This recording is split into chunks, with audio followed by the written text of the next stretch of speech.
Llegó la hora de las mejores recetas, la comida más rica y sana y algunas lecciones de cómo salvar al mundo de la mano de nuestra chef, Ximena Sáenz. Hola amigas y amigos, hoy les traigo una receta alucinante. Vamos a hacer un plato que no contamina al ambiente. A ver, si la cámara 2 me toma acá los ingredientes, ¿ven? No hay nada. Pero qué malos que son en nuestra producción. Pero sí, la verdad es que se nos hizo difícil encontrar ingredientes que no dañen a nuestro planeta. Pero tranquilos, quizás después de una breve pausa podamos buscarle una vuelta para comer rico y sano para nosotros y el planeta.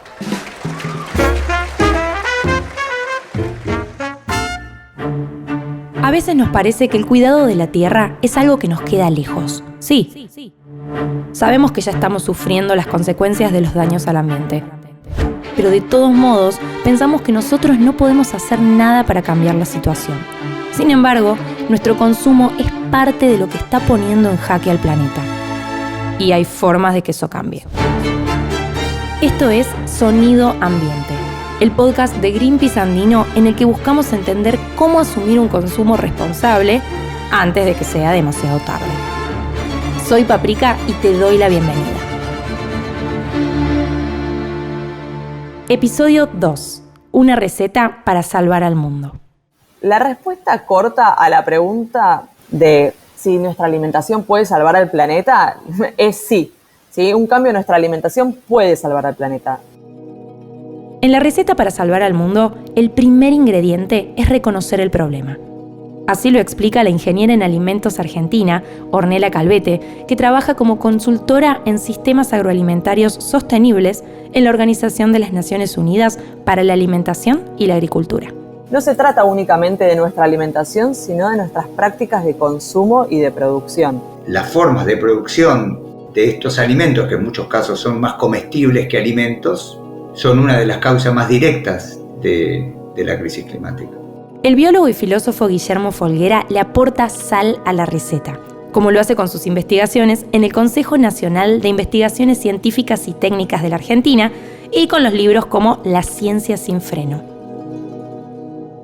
Se ha sostenido una forma extensiva de producción altamente concentrada, sostenida en gran medida por un paradigma químico que tiene a veces formas de fertilizantes, a veces formas de herbicidas, a veces de insecticidas, a veces de fungicidas, a veces de antibióticos, pero en todos los casos lo que buscan es intensificar la producción en menor cantidad de tiempo, sin que medie en este sentido ninguna preocupación con los efectos a mediano plazo, ni en cuanto a los efectos sobre la naturaleza, ni en cuanto a los efectos sobre nuestra salud.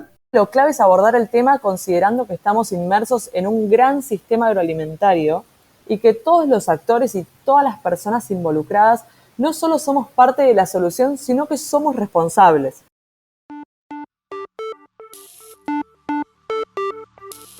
Antes de seguir mezclando ingredientes y condimentos, repasemos de dónde viene cada uno de ellos y si queremos seguir llevándolos a nuestra mesa, porque no todos van a entrar en nuestra receta para salvar al mundo. Arranquemos con las plantas. Sabemos que son fundamentales para nuestra alimentación, fuente de proteínas, vitaminas, fibras y minerales. Cuando esos vegetales son agroecológicos u orgánicos, son más sabrosos y más sanos, pero el caldo empieza a oler feo cuando las plantas son transgénicas. Los alimentos transgénicos o los productos transgénicos son aquellos en los que se fue de alguna manera alterando su ADN original. En Argentina y Brasil, casi la totalidad de la agricultura es con semillas transgénicas. Y entre los dos países suman más que la superficie sembrada con transgénicos en Estados Unidos, el principal productor del mundo. Un producto transgénico, por ejemplo, es más resistente a la sequía, más resistente a una plaga determinada. Es básicamente, se usa hoy en día en la industria. Argentina tiene muchísimas semillas transgénicas y se usan para, digamos, fortalecer al producto que la industria está buscando que esté disponible, por ejemplo, todo el año. Bruno Gianbeluca es parte de la campaña de cambio climático y energía de Greenpeace Andino. Todos sabemos que un tomate es más rico, o sea, en determinada época del año porque crece en esa época del año, digamos, en la naturaleza. Bueno, hoy en día no, queremos tener tomates todos los días, queremos tener banana todos los días, y esa necesidad de la gente crea que la industria también en cierto punto use estos transgénicos para suplir esa necesidad. Muchas veces los transgénicos vienen a resolver problemas, ¿sí? Por ejemplo, pasa que en lugares, por el tema del cambio climático, hay ciertos productos que ya no crecen o que requieren demasiados químicos, demasiados insecticidas o lo que fuera, y una forma de evitar todo el uso de esos químicos en exceso, agroquímicos o agrotóxicos o lo que fuera, es hacer una pequeña modificación genética, ¿sí? Que aumente el rendimiento, que requiera menos cantidad de agua, por ejemplo, en este caso. Entonces, digo, no todos los transgénicos son malos. ¿Qué pasa? Si el transgénico, es decir, la modificación genética, se realiza simplemente para aumentar la producción, ¿sí? A costa de una explotación de recursos naturales desmedido, eso sí es malo, eso sí es dañino para el medio ambiente y para la comunidad, es decir, bueno, y para la economía también, porque a largo plazo termina contaminando y dañando las tierras en donde se cultivan, ¿sí? O los recursos naturales que necesita. A todos los prejuicios que generan las semillas con su ADN modificado, hay que sumar los que producen los agrotóxicos como el glifosato. El glifosato es uno de los químicos que se usa para, en este caso es un herbicida, se usa para atacar malezas y garantizar esta producción que hablábamos antes. El glifosato se vuelve muy significativo en nuestro país a partir de la aprobación en el 96 de la soja RR, la soja transgénica resistente a Roundup, la marca comercial de glifosato de Monsanto. Guillermo cuenta cómo es la situación con el glifosato en la Argentina. El glifosato, junto con un montón de químicos, se ha vuelto una constante de nuestro país en particular de los últimos 25 años, pero muy claramente establecido en los últimos 15. ¿Estamos comiendo venenos? Por supuesto que estamos comiendo venenos. La contaminación que se produce en las zonas en las que se usa el glifosato no se queda ahí. Esos alimentos después viajan hasta mesas lejanas, que muy probablemente hayan sido y sean la tuya, la de tus familiares o la de tus amigos. Un elemento creciente de las tasas de cáncer, que el Estado se encarga activamente de que no aparezcan en los registros y que sea un elemento fundamental a comprender lo que nos está pasando en términos de factores ambientales, ¿no?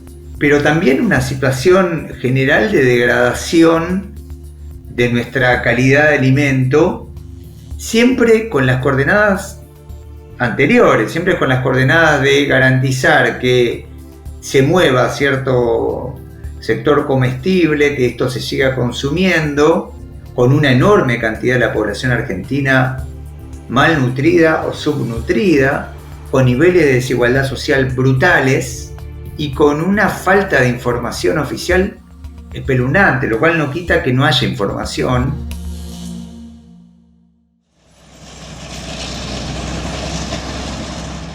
La soja es uno de los alimentos que más se exportan en países como Brasil, Argentina, Paraguay y Bolivia. Según un informe de la BBC, esos 4 países generan la mitad de la soja que se comercializa en el mundo, cuando hace 50 años solo producían un 3%. La mayor parte de la producción tiene como destino China, pero la Unión Europea también se lleva una buena porción, en especial para usarla como alimento para su ganado. La sojización de la agricultura de estos países es el factor más importante de destrucción de campos, bosques y ecosistemas en la región.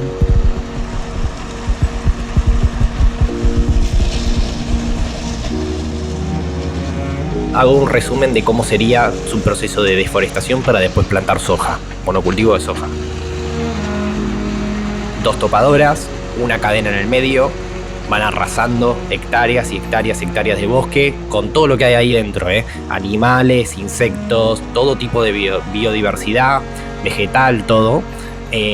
Una vez que está eso, después se quema y queda el suelo literalmente hecho, polvo. ese polvo o esa tierra al principio, digamos, es relativamente fértil, por algo plantan ahí, digamos, la soja. Pero ¿qué pasa? Existen también como un proceso de rotación de los cultivos. Siempre se rotan los cultivos por la temporada.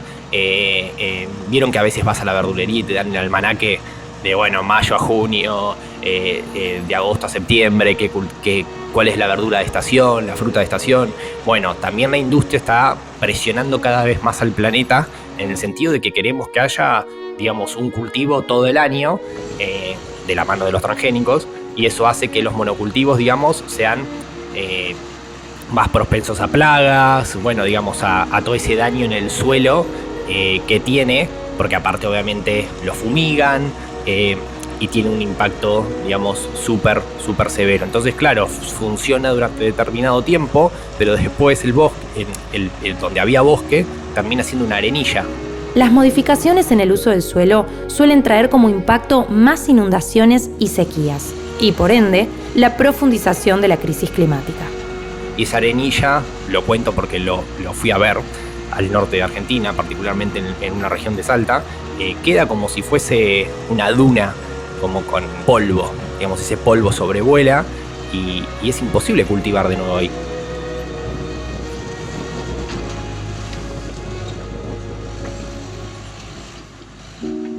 Es un problema de vida o muerte. Yo creo que no hay una comprensión de eso. Estamos hablando de que las comunidades no tienen agua, estamos hablando de que se mueren de cáncer, o estamos hablando que no tienen condiciones como para producir su alimento. Volvemos con más recetas para salvar el mundo, de la mano de Ximena Sáenz. Estamos de vuelta, perdón la demora. Estuvimos buscando productos agroecológicos para evitar cualquier químico, que no les vendan cualquier verdura. Pero ahora vamos con la más famosa de las proteínas, la carne. Les diría de arrancar con el fuego, pero la industria ganadera ya se encarga de hacer arder todo por sí sola. Las razones para reducir o abandonar el consumo de carnes son muchas, y entre ellas, una crucial es el perjuicio que la ganadería le está causando al planeta.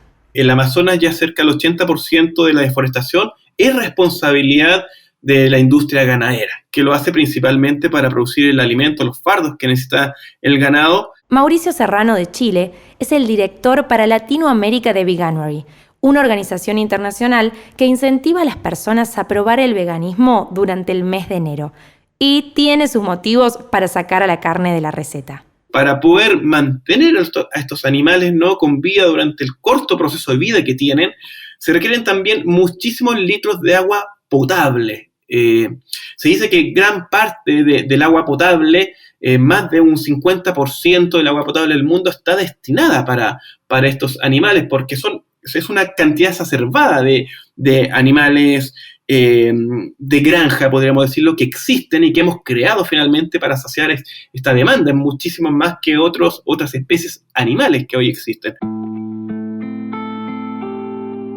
Paul McCartney, uno de los vegetarianos más reconocidos del mundo, dijo alguna vez que si los mataderos tuvieran paredes de vidrio, todo el mundo sería vegetariano. Para lograr ese cambio, quizás un buen agregado sería también mostrar cómo se mantienen vivas a las vacas que luego serán enviadas a esos mataderos.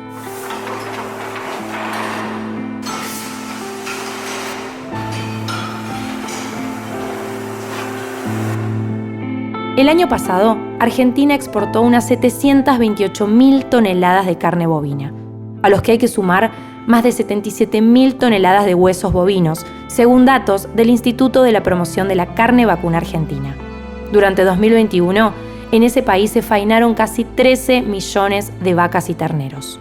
En Argentina, por ejemplo, la expansión agropecuaria o la expansión de la ganadería necesitan espacio, las vacas, lamentablemente, y esas vacas están usando territorio que antes era bosque nativo. Entonces, más consumo de carne significa más deforestación, por lo tanto, más pérdida de, tanto el bosque como toda la biodiversidad que habita en ese bosque.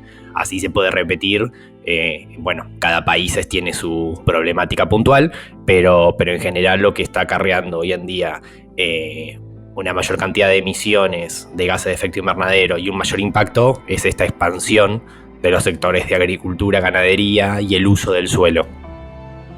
Bruno mencionó un concepto clave en toda esta problemática: los gases de efecto invernadero.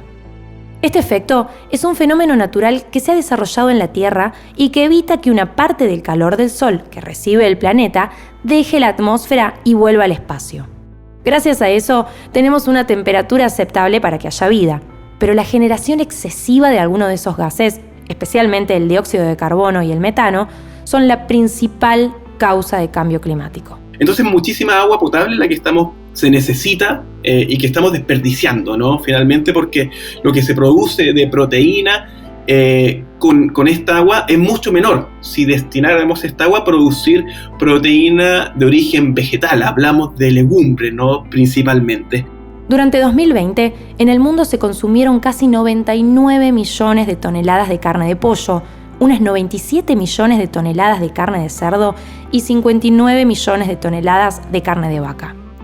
Según información del Departamento de Agricultura de Estados Unidos, la Argentina es el país con más consumo de carne vacuna en el mundo, con 50 kilos anuales por habitante. Lo siguen Uruguay con 45 kilos, Estados Unidos con 38 y Brasil con 36.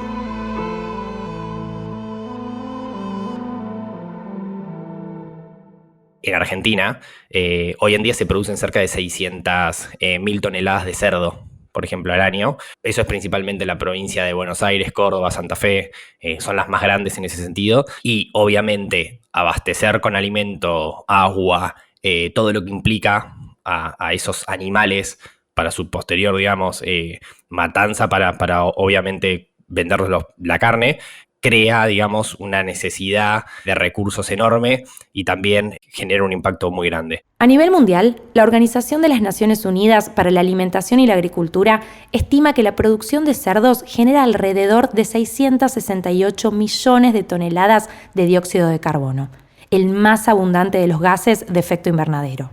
La contaminación que generan las granjas porcinas tiene que ver con la producción del alimento, sí, otra vez la soja transgénica, pero también con el manejo del estiércol. Además de eso, cuando ya le estamos dando el agua, cuando ya la estamos encerrando en estos espacios que hemos tenido que crear, los eruptos, los gases que liberan, ¿no? Los pedos que liberan, también impactan nocivamente al medio ambiente, ¿no?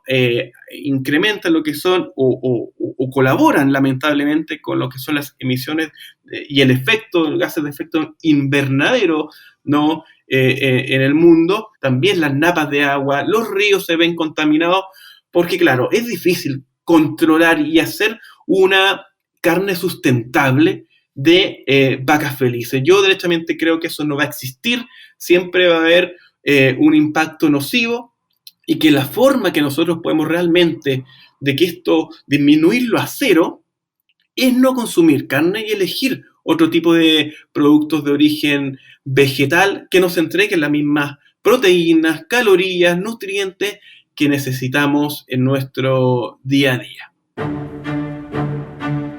Si con estos datos no alcanza para entender el impacto de la industria ganadera en el ambiente, Mauricio toma la calculadora. Pero una muy especial, creada por Joseph Poole, un investigador de la Universidad de Oxford. Estos cálculos te indican cuál es el impacto ambiental de los alimentos que consumimos habitualmente. Carne de vaca. Seleccionamos carne de vaca. ¿Qué tan frecuente la consumimos? Veamos que aquí en Sudamérica quizás se consume, pongámosle, 1 o 2 veces a la semana, como mínimo. Yo creo que es mucho más, ¿no? Yo creo que es mucho más. Entonces nos dice que 700 gramos por porción, el consumo anual de carne de vaca añade 604 kilogramos a tus emisiones anuales de gases de efecto invernadero. Eso equivale a conducir un auto de gasolina por 2.482 kilómetros. Lo mismo que tomar un vuelo de ida de Londres a Nueva York. Saquemos más cuentas. Si consumimos carne de cerdo 1 o 2 veces a la semana, añadimos 140 kilogramos a las emisiones anuales de gases de efecto invernadero. Lo mismo que si condujéramos un auto de gasolina durante 577 kilómetros. Y a eso se le agrega que ese consumo también utiliza 20.519 litros de agua, que equivalen a 315 duchas. En cambio, si comemos 1 o 2 tomates por semana, añadimos 13 kilogramos a las emisiones anuales de gases de efecto invernadero, lo que equivale a transitar 54 kilómetros en auto. Y el consumo de agua equivale a 2.308 litros, lo mismo que 35 duchas. La diferencia es abismal.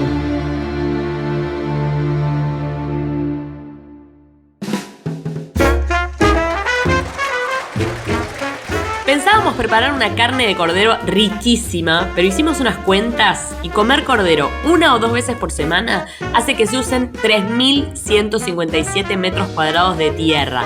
Lo mismo que 12 canchas de tenis. Me parece que esto nos va a dejar un match point en contra. Ya sacamos las cuentas. Ahora tenemos que pensar qué hábitos podemos cambiar. Doy por hecho que una alimentación vegana, una alimentación en base a plantas, ayudaría a reducir el impacto negativo que nosotros estamos generando. De hecho, un reporte reciente de agosto del 2021 del Grupo Intergubernamental de Expertos sobre el Cambio Climático, él describe las dietas a base de plantas como una oportunidad de justamente mitigar el impacto del calentamiento global. Pero cambiar radicalmente la dieta probablemente no sea el mejor camino. Lo peor que podemos hacer es imponerle a la gente un cambio drástico sin algún proceso gradual y sin mayores opciones para la persona. Por eso nosotros creemos en darles facilidades para las personas a tomar las elecciones y las formas graduales o no que ellas pudiesen serle más factibles. Lo más importante es que cuando queremos reducir un producto, ya sea carne o, por ejemplo, la salmonicultura no es buena. O sea, en Argentina, en Chile tiene un gran impacto. Entonces, digamos, si queremos reducir ese tipo de productos, lo más importante es empezar a reducirlo, digamos, escalonadamente. Porque obviamente si te gusta ese producto, no vas a poder reducirlo de un día para el otro. Además de Veganuary, existen muchas propuestas para reducir el consumo de carne de forma gradual. A la gente de Argentina, de Chile, de Colombia, de México les gusta la parrilla, les gusta la carne bien asada, ¿no? Y les gusta saborear esos productos, porque también crean un ambiente entre más amigos que lo hace más ameno y crea finalmente un sistema, ¿no? Que nos rodea en torno a la carne, que nos mantiene consumiéndola. A mí me gusta el sabor de la carne, pero por supuesto, ¿no? El impacto a los animales, el medio ambiente, y elijo los productos en base a plantas, los productos veganos, pero así también pueden ser leches, quesos, que mucha gente también es muy adicta al queso, y ojalá sigan apareciendo más alternativas de igual sabor, textura, que puedan finalmente la gente elegirlas y mantenerse consumiéndolas. Meat Free Monday, la propuesta vegetariana que Paul McCartney lleva adelante junto a sus hijas Stella y Mary, es una buena forma de empezar el cambio. Por el solo hecho de no comer carne los lunes, se puede salvar el agua como para 16 piletas olímpicas y se evitan gases de efecto invernadero similares a manejar un automóvil durante 700 kilómetros. Como diría Paul, Beep Beep Yeah es un gran inicio. Lo que yo diría y recomendaría es empezar de a poco, explorar, entender qué es lo que más nos gusta, qué es lo que menos nos gusta. Digamos, es importante charlar o encontrar, digamos, grupos en gente que nos pueda dar una mano en esto. Veganuary ha determinado a través de un estudio que hizo junto a Mintel que en Chile, que en Argentina, que en Brasil, el crecimiento de la oferta de productos veganos etiquetados como veganos ha crecido exponencialmente en los últimos años, sobre todo en Chile. En los últimos 4 años es un 8% de crecimiento, que es bastante importante y relevante. Y eso se determina porque hay una demanda, ¿no? Quizás no de veganos, no vegetarianos, sino quizás flexitarianos. personas que han decidido ir reduciendo el consumo de carne y eligiendo otros productos alternativos. En Greenpeace tenemos muchas en nuestras oficinas en el mundo, tenemos herramientas para que la gente entienda, recetas sin carne, se estableció el lunes sin carne también, movimientos climáticos hoy en día también apoyan mucho, digamos, la dieta sin carne y digamos, está bueno como explorar y empezar a reducir en ese sentido. A la receta también podemos agregarle un condimento interesante: el consumo de productos locales, en especial si son agroecológicos u orgánicos. Es súper importante apoyar ese comercio justo y más chico. Sobre el transporte y por qué es importante no consumir una fresa de Nueva Zelanda cuando hay fresas en Argentina o frutos del bosque o frutillas o lo que sea. Eso tiene también un impacto por el transporte y las emisiones que ese producto genera para que llegue a tu mesa. El círculo de contaminación del que habla Bruno empeora por otra situación: la cantidad de alimentos que tiramos a la basura. 1/3 de la producción mundial de alimentos se pierde o desperdicia todos los años. En el episodio anterior de Sonido Ambiente quedó claro que la basura es un invento del ser humano. En la naturaleza no existen los desechos. Y el tema se torna casi obsceno cuando lo que se tira es comida. Cuesta pensar que en un planeta donde al menos 1 de cada 8 personas pasa hambre, 1/3 de la producción global de alimentos se desecha, incluso cuando todavía es apta para consumo humano. ¿Querés saber cuánto es 1/3 de la producción global de alimentos? 1.300 millones de toneladas al año. Y esta comida que no llega a aprovecharse como alimento tiene un triple impacto negativo sobre la sociedad, la economía y el ambiente, ¿sí?, generando una altísima presión sobre los recursos naturales que fueron utilizados para su producción, distribución, comercialización e incluso preparación si ya llegó a nuestros hogares. Ese impacto se explica así. El desperdicio de alimentos en México alcanza el 34,7% de lo que se produce en el país, de acuerdo con un centro de estudios de la Cámara de Diputados. En el caso de la carne de cerdo, el porcentaje sube hasta el 40%. Mientras tanto, de acuerdo con el Consejo Nacional de Evaluación de la Política de Desarrollo Social, 20 de cada 100 mexicanos, o sea, 25 millones de personas, no tienen acceso a la alimentación.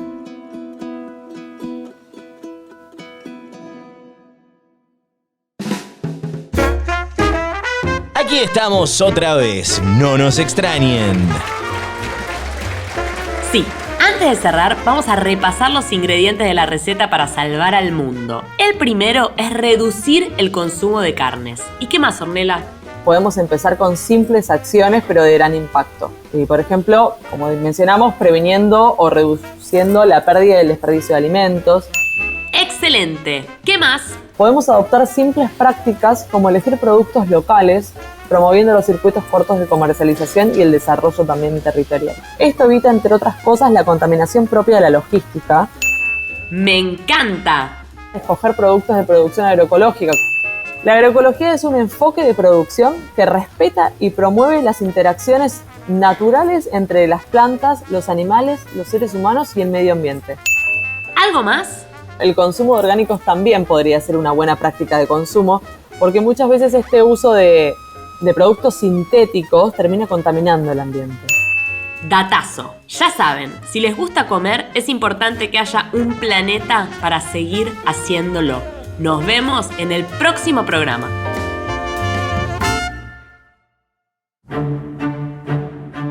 El cambio es urgente.